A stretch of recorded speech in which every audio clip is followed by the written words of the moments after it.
آپ مل کر اپنے اور ساری کائنات کے مرکز عقیدت مصطفیٰ جان رحمت، شمع بزم ہدایت، نوشے بزم جنت، صبح کائنات کے شمس الضحیٰ، شام کائنات کے بدر الدجا، یتیموں کے مولا، غریبوں کے ملجا، سند الاسفیاء، احمد مصطفیٰ محمد مصطفیٰ روح فدا صلی اللہ علیہ وسلم کی بارگاہ میں اپنی غلامی کا ثبوت دیتے ہوئے بابا سے بلند درود پاک کا عطیہ نشار کریں اور پڑھیں اللہم صلی علی سیدنا محمد وعلی آل سیدنا نبینا محمد مولانا مبارک وسلم صلی علیہ صلاۃ و سلام علیک یا رسول اللہ یا حبیب اللہ صلی اللہ تعالی علیہ وسلم۔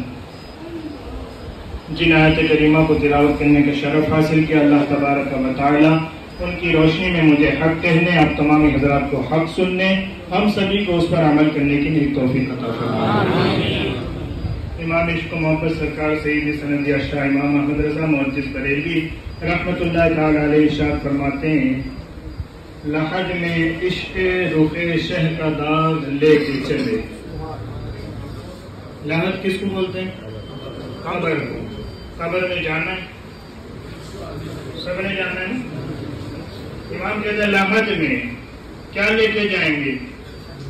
عشق رخ شہ کا داغ، رسول اللہ صلی اللہ علیہ وسلم کے چہرے انور کی محبت کا جو نشان ہمارے دل میں، محبت کرتے کرتے جو چہرے کا نشان دل پہ آ گیا۔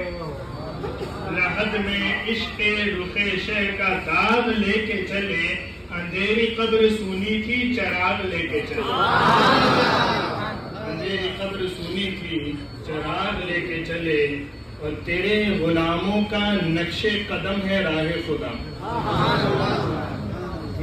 وہ جو سورہ فاتحہ میں روز مانگتے ہو نا دن میں، ہر نماز کی ہر رکعت میں، اہدنا الصراط المستقیم، سیدھا راستہ چلا اللہ، تیرے راستے پر چلا اللہ، تیرے راستے پر چلا۔ امام کہتے ہیں وہ راستہ کون سا ہے؟ تیرے یعنی رسول اللہ صلی اللہ علیہ وسلم، تیرے غلاموں کا نقش قدم ہے راہ خدا۔ وہ جس کو تم 5 وقت نماز میں مانگتے وہ کچھ اور نہیں، حضور کے در کے غلاموں کے نقش قدم پر چلنا ہے۔ تیرے غلاموں کا نقش قدم ہے راہ خدا، وہ کیا بہک سکے جو یہ سراغ لے کے چلے؟ وہ کیا بہک سکے جو یہ سراغ لے کے چلے؟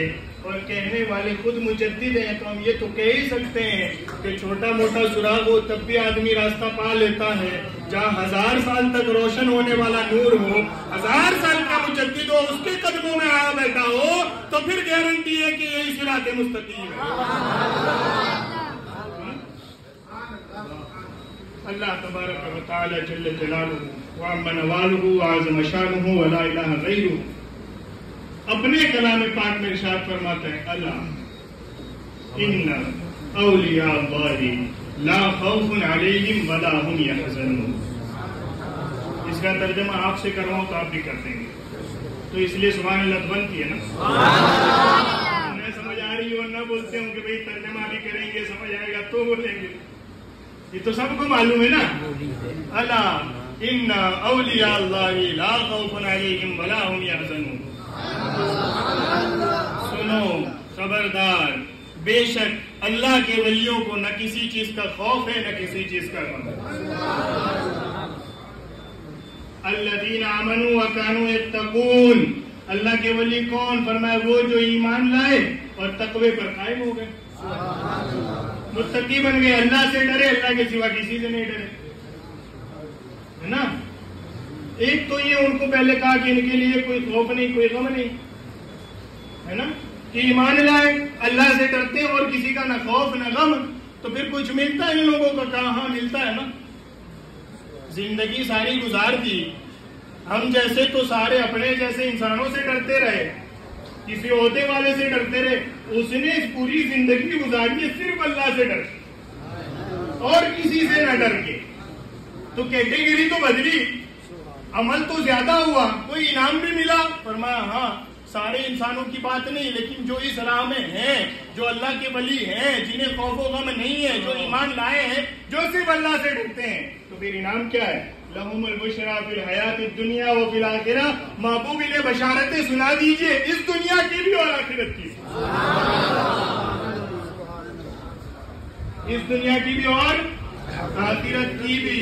اور فرماتا اللہ ذالک الفوز العظیم، یہ جو اللہ کے ولی بیٹھے ہیں انہوں نے جو زندگی گزاری ہے یہی کامیابی ہے۔ اور بیچ میں ایک کلمہ ہے لا تبدیل لکلمات اللہ، سنو اللہ کے کلمات کبھی بدلتے نہیں، جنہیں اللہ نے انعام والا کہہ دیا وہ انعام والے ہی رہیں گے، دنیا میں بھی انعام والے رہیں گے، آخرت میں بھی انعام والے۔ یوں نہ سمجھنا کہ آج تو بڑی سجدج ہے، آج تو بڑے مریدوں کا میلہ لگا ہے، آج تو عرس ہے اس لیے سب جمع ہو گئے ہیں، قیامت والے دن جیسے ہم لوگ آئیں گے حساب کتاب کی فکر میں ایسے ان کا بھی حال ہوگا۔ فرمایا یوں نہ سمجھنا اللہ کے کلمات بدلتے نہیں، انہیں دنیا میں بھی بشارت دے دی گئی، آخرت میں بھی بشارت دے دی گئی۔ لا تبدیل لکلمات اللہ، یہ ہے آیت، یہ ہے آیت۔ اور آپ نے سنا اس کا ترجمہ، ٹرانسلیشن ہے نا۔ آج کل لوگ اردو بولنے کو بھی عیب سمجھتے ہیں، وہ مولوی اچھا لگتا ہے جو انگریزی میں بات کرتا ہو۔ ٹرانسلیشن کریں حضرت، ہم تو ٹرانسلیشن سننے کے عادی ہیں، میں نے کہا اسی کو ہم ترجمہ کہتے ہیں، خدا کے بندے، اسی کو ہماری گجراتی میں انواد کہتے ہیں، ہے نا۔ ترجمہ ہم نے سن لیا، اب ہے اس کی تھوڑی سی وضاحت۔ ایک ہوتی ہے وہ وضاحت کہ ہم آیت پڑھتے ہیں، یہ کسی مفسر نے آیت لکھی اور اس کے نیچے تفسیر لکھی ہے، چاہے تفسیر کرنے والے راضی ہوں، چاہے تفسیر کرنے والے تبری ہوں، چاہے صاحب مدارک اللہ محمد نصفی ہوں، یا ادھر نیچے آ گئے مفتی احمد یارخان نعیمی صاحب۔ اولیاء امت، علماء ملت سارے قرآن کی تفسیریں لکھتے ہیں، یہ تفسیر ہے۔ اور یہ آیت وہ ہے، یہ آیت وہ ہے الا ان اولیاء اللہ، یہ آیت وہ ہے۔ آپ مدارک بھی دیکھ لیں، امام راضی کی کبیر بھی دیکھ لیں، تبری بھی دیکھ لیں، سب نے لکھا، اور خود مسند احمد میں امام احمد بن حنبل نے بھی نقل کیا کہ یہ آیت وہ ہے حضرت فاروق اعظم رضی اللہ تعالیٰ عنہ۔ آپ کو نہیں پتا لو کان بعدی نبی لکان عمر، میرے بعد اگر نبوت ممکن ہوتی تو عمر نبی ہوتا، اور یہ تو بعد کی بات ہے، یہ تو حضور فرمائے میرے بعد ممکن ہوتی تو ایک حدیث کے الفاظ ہے لو لم ابعث لبعث عمر بن الخطاب، اگر اللہ مجھے آخری نبی نہ بناتا تو میری جگہ جسے نبی بناتا وہ عمر۔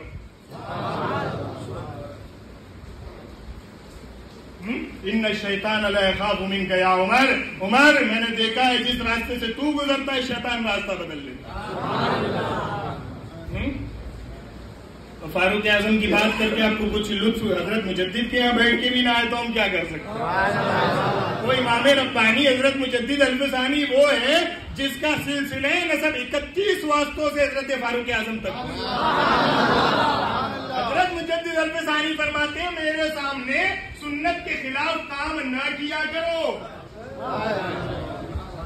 لوگوں کو بڑا برا لگتا ہے جی، یہ بھی کوئی پیر ہوتا ہے جس کے یہاں کرتا پاجامہ نہ پہن کے جائیں تو آنکھیں نکالے؟ ہم تو 10 جگہ جاتے ہیں، یہ بھی کوئی پیر ہوتا ہے جس کے یہاں داڑھی نہ رکھ کے جاؤ تو 10 باتیں بتا دیں؟ یہ بھی کوئی پیر ہوتا ہے؟ اور تو کچھ نہیں بتاتے، ہم تو 10 لوگوں کے ساتھ گھومے ہیں۔ اچھا لوگ علماء کو بلاتے بھی ہیں نا آج کل تو فیشن کے طور پر، سمجھ رہے ہیں؟ صرف اس لیے کہ ہم نے بڑا مولوی بلایا تھا، اس سے زیادہ کوئی نیت نہیں ہوتی، اور جب نیت ہی نہیں ہو تو برکت کہاں سے آئے؟ علماء کو بھی بلاؤ اپنے، یا تو اس نیت سے بلاؤ کہ ہمیں دین نہیں آتا، انہیں بلاتے صرف دین سیکھنے کے لیے۔ حق سب کو سننا ہے مگر وہ حق جو اپنی پسند کا ہو، باقی مولانا آپ جانو آپ کا کام جانے، ہم جو کرتے کرنے تو اس کے حساب سے ہم جنتی بنتے ہیں کہ نہیں، اتنا بتا دو۔ بڑا یہ بھی کوئی پیر ہے؟ میں نے کہا نا یہ پیر ہی ہیں، بس فرق اتنا ہے کہ مجدد الفسانی کے سلسلے میں پڑھتے ہیں۔ حضرت مجدد پاک فرماتے ہیں میرے سامنے سنت کے خلاف کام نہ کیا کرو، میری رگیں فاروقی جوش مارتی ہے، میری رگیں فاروقی جوش بڑا گیلا ہے مرید. مرید ہے کون؟ مرید ہے کون جو شیخ سے گلے شکوے کرے؟ وہ مرید ہوتا ہے. تو وہ تو پیر ہوا نا جو گلا شکوا کرے, وہ تھوڑی مرید ہوا پھر. تو بات کیا تھی؟ حضرت فاروق اعظم رضی اللہ تعالیٰ نے ارشاد فرماتے ہیں اس آیت کی تفسیر ہمارا مجمع کوئی صلاحیت نہیں کہ ہم اس کو مثال دیں, کوئی صلاحیت نہیں. صحابہ حدیث بیان کرتے تھے نا صحابہ کرام, اور کسی حدیث میں حضور علیہ السلام نے یوں فرمایا ہو میں اور قیامت ایسے جیسے یہ 2 انگلیاں, یعنی جیسے میں جاؤں گا پھر کوئی نبی نہیں آئے گا سیدھے قیامت آئے. اور صحابی جب اسے روایت کرتے تو کہتے تھے جیسے یہ 2 انگلیاں. پھر حضور یہ فرماتے صحابی ایسے اشارہ کر کے کہتے تھے میری انگلیاں اس لائق نہیں کہ میں رسول اللہ کی انگلیوں کی طرح مثال دوں تمہیں سمجھانے کے لیے کہتا. اب لوگ ہمدردی لیے بیٹھے ہیں, آپ ان سے بھی اچھی بات کریں جو کہتے ہیں نبی ہماری طرح ہے. میں نے کہا یہ ہو نہیں سکتا. جو اپنی طرح سمجھ رہا ہے وہ بھی ٹھیک ہو, اور جو یوں سمجھ رہا ہے ان کے جیسا کوئی ہو نہیں سکتا وہ بھی ٹھیک ہو. تو پھر اگر وہ ٹھیک ہے تو ادھر کیوں کھڑا ہے؟ تو ہی جا ادھر. اور اگر تو ہی ٹھیک ہے تو پھر کیا ہے؟ آپ جیسا کوئی ہو سکتا نہیں. اپنی ہر خوبی میں تنہا آپ رخ مصطفیٰ ہے وہ آئینہ کہ اس آئینے کی طرح کوئی آئینہ نہ کسی کے وہم و گمان میں نہ دکان آئینہ ساز میں.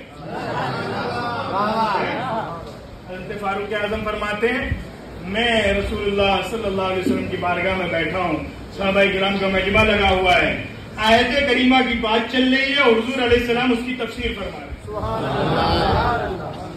یہ مسند احمد میں امام احمد نے بھی لکھی ہے. حالانکہ میں کبیر کا حوالہ دے سکتا تھا لیکن مسند احمد کا دے رہا ہوں کیونکہ مسند احمد وہ ہے کہ حنبلی وہ بندہ بھی اپنے آپ کو کہتا ہے جو کسی کو نہیں مانتا وہ بھی کہتا ہے میں حنبلی ہے نا. یہ بات علماء کے لیے. چلیں حضرت فاروق اعظم رضی اللہ عنہ فرماتے ہیں ہم بیٹھے ہیں حضور علیہ السلام کی بارگاہ میں, صحابہ کرام ہم سارے ہیں, حضور علیہ السلام بیان فرما رہے ہیں. حضور ارشاد فرماتے ہیں قیامت والے دن کچھ بندے لائے جائیں گے,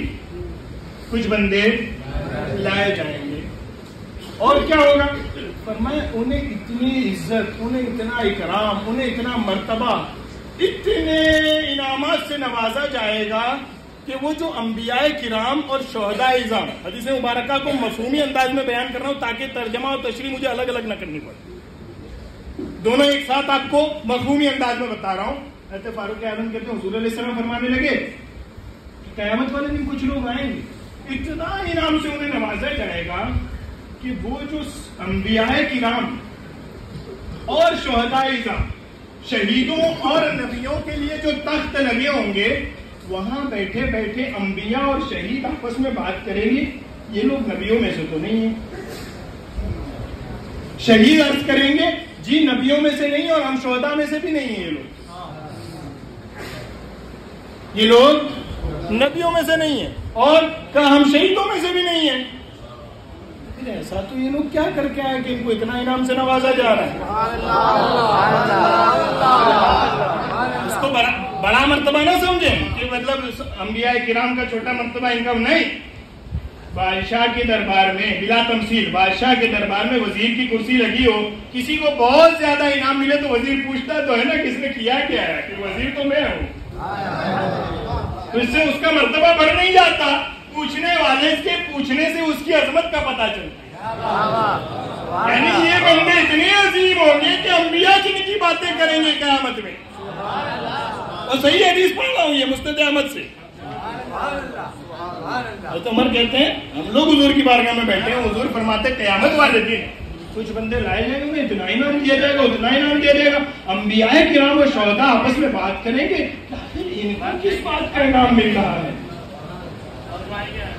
آخر ان کو کس بات کا انعام مل رہا ہے.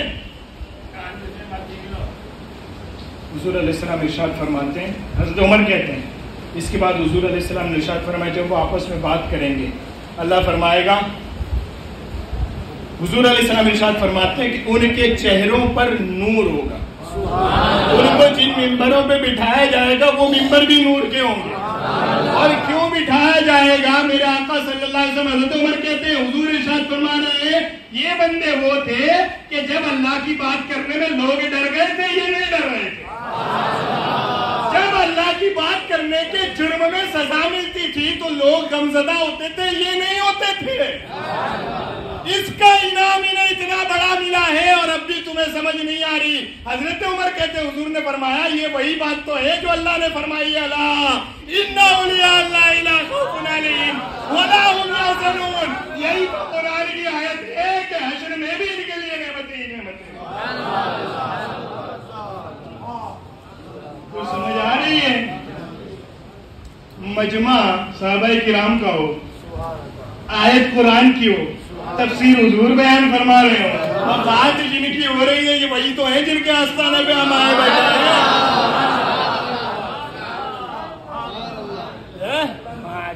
جب لوگ بات کرنے سے ڈر گئے تھے, کوئی بات نہیں کر رہا تھا تب وہ بات کر رہے تھے. جب کوئی لکھ نہیں رہا تھا تب وہ لکھ رہے تھے. جب کوئی گردن اوپر نہیں اٹھا رہا تھا تب وہ گردن اٹھا کر کہتے تھے جھکیں گے نہیں. اور جب سب چپ ہو گئے, حکومت بدل گئی, تخت پر اکبر بیٹھ گیا اور گنگا جمنی تہذیب کے نام پہ مسلمانوں میں شرک گھسیڑ دیا گیا, اس وقت عوام تو عوام, دربار میں بیٹھنے والا ملا فضل بھی چپ تھا, ابو الفضل بھی چپ تھا, فیضی بھی چپ تھا, مبارک ناگوری بھی چپ تھا. اس وقت ایک فقیر تھا جس کو دنیا شیخ احمد کہتی تھی, ڈرو گے ہم نہیں ڈریں گے. اس نے بات کی, اس نے مکتوب لکھے, اس نے گردن نہ جھکائی, گردن نہ جھکی. جس کی جہانگیر کے آگے گردن نہ جھکائی, گردن اٹھا کر کہا سجدہ صرف اللہ کو ہوگا, اللہ کے علاوہ کسی کو نہیں ہوگا. جب وہ کوئی نہیں بول رہا تھا تب یہ بولا ہے. اب اس کے بولنے پر, اس کی آواز پر 12ویں صدی کا مجدد شاہ ولی اللہ بھی ہو تو اس کے لہجے میں بات کرے گا. 13ویں صدی کا مجدد غلام علی دہلوی بھی ہو تو اس کے لہجے میں بات کرے گا. 14ویں صدی کا مجدد امام احمد رضا بھی ہو تو اس کے لہجے میں بات کرے گا.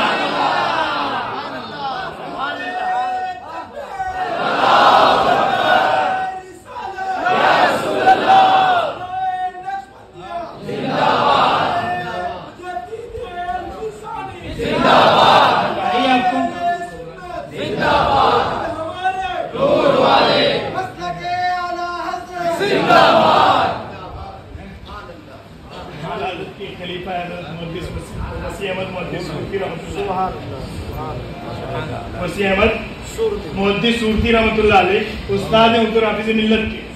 حضور حافظ ملت فرماتے میرے استاد سے میں نے سنا ہے, میرے استاد محترم مولانا وسیع احمد محدث صورتی فرمایا کرتے تھے کہ اگر تراویح میں قرآن کی جگہ بخاری پڑھنے کی اجازت ہوتی تو تیرا استاد وسیع احمد بخاری کی تراویح سناتا. کتنے درجے کا محدث ہے یہ بات میں اس پر کر رہا ہوں کہ مسلک اعلیٰ حضرت کی بات ہوئی ہے. مسلک اعلیٰ حضرت بھی وہی ہے جو مجدد الفسانی کا راستہ ہے. امام احمد رضا نے اپنی کوئی نئی سڑک نہیں نکالی ہے. امام احمد رضا جھنڈا لے کے کھڑا تھا, جسے صراط مستقیم پہ آنا ہے مجدد الفسانی کے راستے پہ مولانا وسیع احمد محدث صورتی رحمۃ اللہ علیہ اتنے درجے کا محدث, مرید علامہ فضل رحمان گنجی مراد آبادی, اور مولانا فضل رحمان گنجی مراد آبادی سلسلے نقشبندیہ میں شاہ عبد العزیز سے مرید. یہ ہے سلسلے نقشبندیہ کے شیخ مولانا وسیع احمد محدث صورتی نقشبندی اعلیٰ حضرت کے خلیفہ ہیں. اور اعلیٰ حضرت فرماتے ہیں مولانا وسیع احمد محدث صورتی جیسا ایک ایک سنی مجھے ایک ایک اسٹیٹ میں مل جائے تو میں پورے ہندوستان میں سنیت کو غالب کر دوں.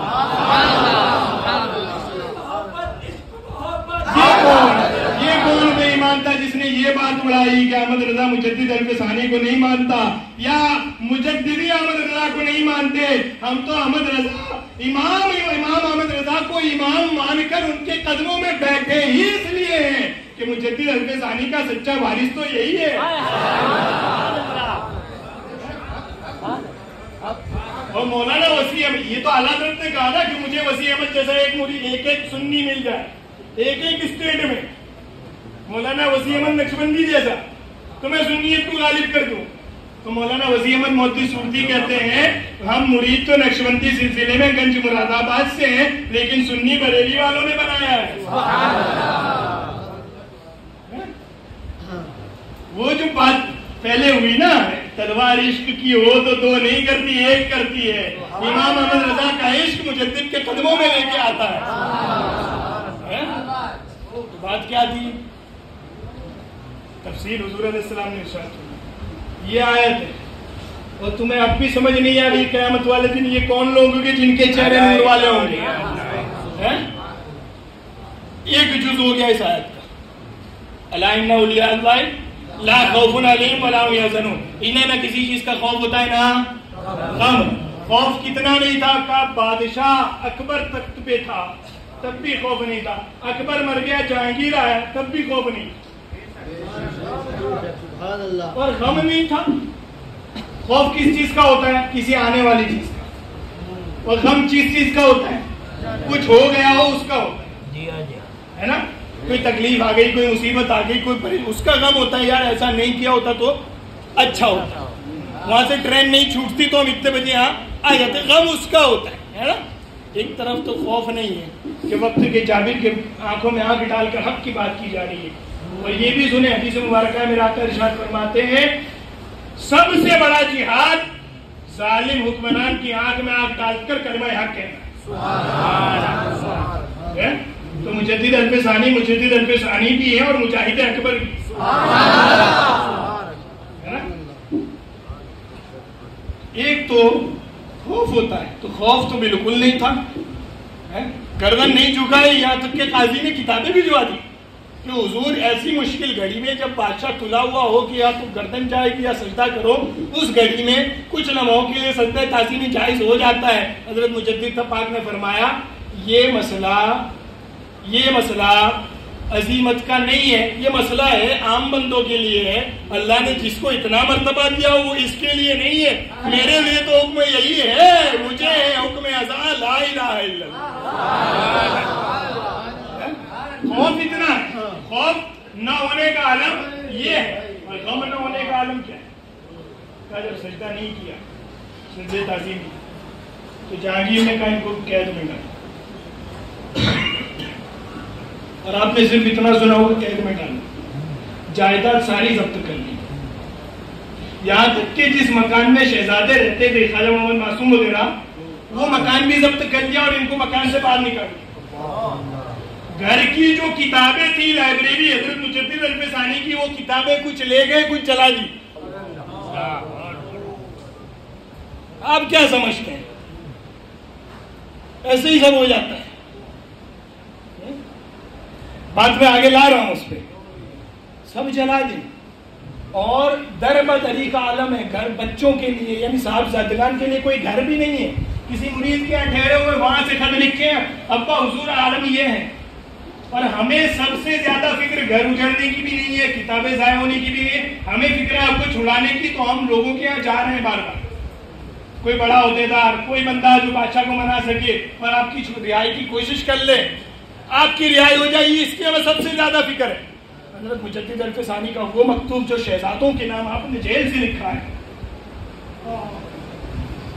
اس کی شروعات یہاں سے ہوتی ہے تمام تعریف اللہ کے لیے اور درود و سلام نازل ہو اس رسول کریم صلی اللہ علیہ وسلم پر کہ کائنات میں اس سے زیادہ آزمائش کسی کی نہیں ہوئی. یعنی پہلے جملے سے صاحبزادوں سے کہہ رہے ہیں کہ جن کے راستے پر ہو انہوں نے کم مصیبتیں اٹھائی ہے. اور پھر کیا فرماتے ہیں حضرت مجدد غم نہیں ہے. کیا بتا رہا ہوں آپ کو ولی کون ہوتا ہے جس میں خوف نہ ہو اور جس میں غم نہ ہو. خوف نہ ہو سن لیا غم نہ ہو. فرمایا صاحبزادے ادھر سے یہ لکھ رہے ہیں حضرت مجدد پاک فرماتے ہیں صاحبزادوں میری رہائی کی فکر کرنا یہ بھی دنیا ہے اور اللہ کی طرف سے توجہ ہٹا لینا ہے.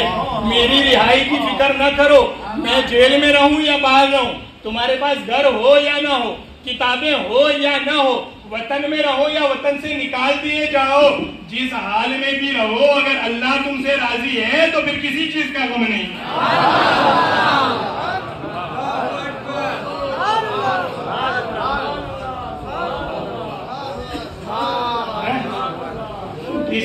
کا غم نہیں ہے، خوف بھی نہ ہو، غم بھی نہ ہو، تو کیا ہوتا ہے؟ کہ ولی ہوتا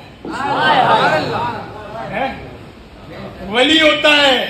اور آگے آیت پڑھنی ہے نا ابھی تو، جنہیں خوف نہ ہو، جنہیں غم نہ ہو، یہ ولی ہوتے ہیں۔ ایمان والے ہوں اور اللہ سے ڈرتے ہوں، یہ ولی ہوتے ہیں۔ تو انہیں انعام کیا ملتا ہے؟ کہ کوئی اور تو نہیں لڑا، یہ لڑے، کسی اور نے نہیں لکھا، انہوں نے لکھا۔ انعام کیا ملا؟ کہ لہم البشریٰ، ان کے لیے ایک نہیں بشارتیں، بشارتوں کی جمع، ایک وچن بہوچن سمجھتے ہیں نا؟ بشارت مانے ایک بشارت، بشرا مانے بہت ساری بشارت۔ لہم البشریٰ فی الحیات الدنیا وفی الآخرہ، جب خوف بھی نہیں، غم بھی نہیں، تو پھر ان کے لیے دنیا میں بھی بشارتیں، آخرت میں بھی بشارت۔ اس بشارت کی بھی تفسیر میں حدیث مبارکہ سے آپ کو سنا، حدیث مبارکہ سے سنا دوں، یہ سبحان اللہ کہنے والے کی۔ بخاری کتاب التفسیر باندھ گیا ہے پورا، ترمذی نے بھی باندھا ہے، سیاہ میں اکثر نے کتاب التفسیر باندھا ہے۔ حدیث کی ایک قسم وہ بھی ہے کہ حدیث اس لیے بیان کی جائے تاکہ آیت واضح ہو۔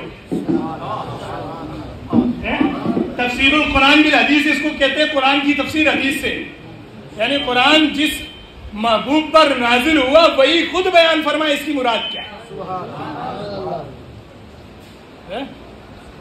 حضرت ابو ذر غفاری کہتے ہیں، میں ایک دن حضور علیہ السلام کی بارگاہ میں حاضر تھا، میں ایک دن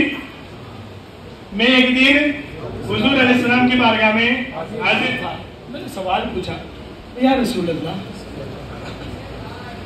صلی اللہ علیہ وسلم،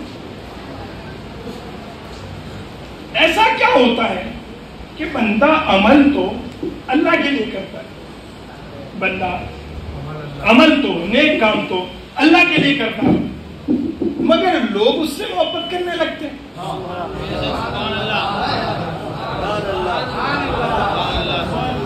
حضرت ابو ذر غفاری کا سوال سمجھ رہے ہیں؟ یا رسول اللہ ایسا کیا ہوتا ہے کہ بندہ عمل تو اللہ کے لیے کرتا ہے اور لوگ اس سے محبت کرنے لگتے ہیں؟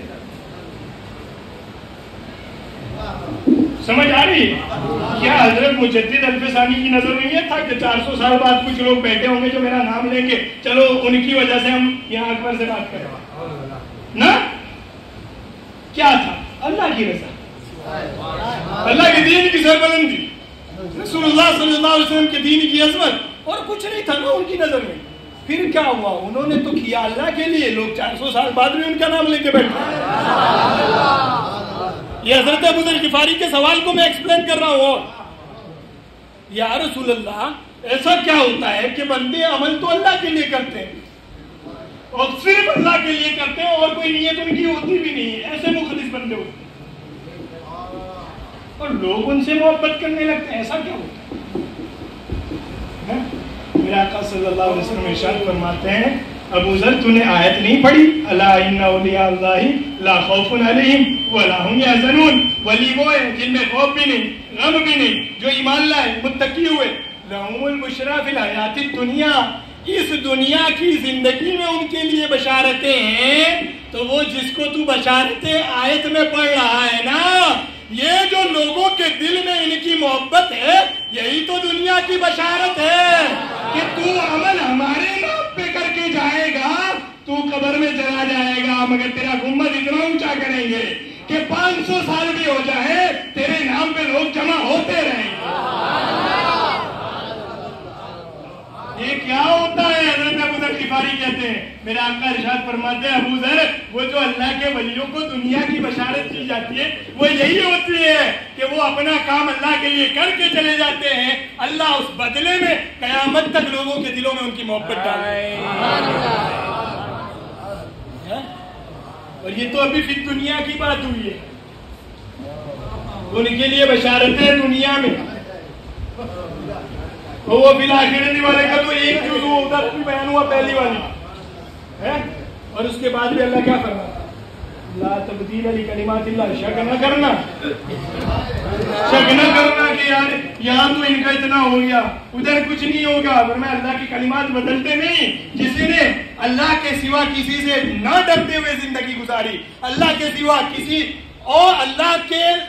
کسی سے خوف نہ رکھا، کسی چیز کا غم نہ کیا، ولایت کے مرتبے پہ پہنچ گئے۔ اب ہمارے کلمات بدلتے نہیں، دنیا میں بھی بشارتیں انہی کے لیے، آخرت میں بھی انہی کے لیے۔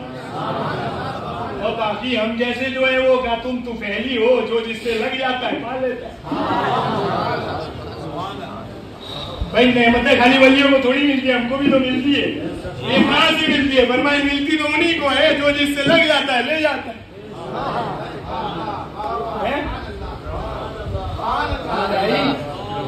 آج حضرت مجدد الفسانی رحمۃ اللہ علیہ کے دربار میں حاضر ہوئے ہو، یہ وہ اللہ کا ولی ہے جس کے لیے دنیا کی بشارتیں اور ہم اپنی آنکھوں سے دیکھ رہے ہیں، آخرت کی بشارتیں ہیں انشاءاللہ ہم اپنی آنکھوں سے دیکھیں گے۔ جس قافلے میں جھنڈا اٹھائے امام محمد رضا ہوں گے، اسی قافلے کا قافلہ سالار مجدد الفسانی بجائی۔ آپ کے لیے پیغام کیا ہے؟ آئے، سنا، فیض پایا، سب کچھ ہوا، مگر اللہ کے ولیوں کی زندگی بیان اس لیے کی جاتی ہے کہ اپنی زندگیوں کو ان کی زندگیوں میں ڈھالو۔ کیا آپ یوں سمجھتے ہیں کہ حضرت مجدد الفسانی کے سامنے جو سنت ترک کرتا تھا، حضرت مجدد پاک کی رگ فاروقی جوش مارتی تھی، کیا وہ قبر صاحب میں نہیں دیکھ رہا؟ کیا بغیر داڑھی کے ان کے مزار پہ جاتے ہوں گے، ان کی رگ فاروقی جوش نہیں مارتی؟